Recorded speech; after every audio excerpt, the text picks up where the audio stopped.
മോഹൻലാലും മമ്മൂട്ടിയും ഒരിടവേളയ്ക്ക് ശേഷം ഒന്നിച്ച ചിത്രമാണ് പേട്രിയറ്റ്. സമ്മിശ്ര പ്രതികരണമാണ് ചിത്രം നേടിയത്.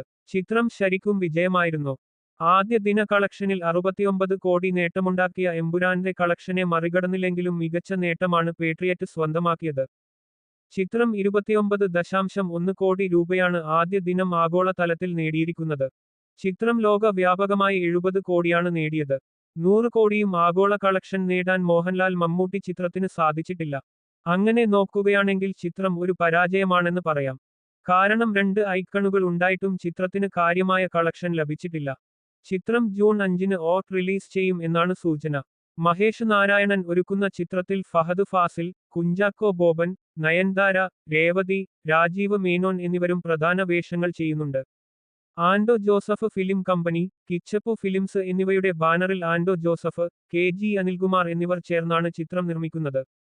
CR Salim productions, blue tigers London എന്നീ ബാനറുകളിൽ സിസ്റ്റർ ആര് സലിം, സുഭാഷ് ജോർജ് മാനുവല് എന്നിവരാണ് ചിത്രത്തിന്റെ സഹനിർമ്മാണം നിർവഹിക്കുന്നത്.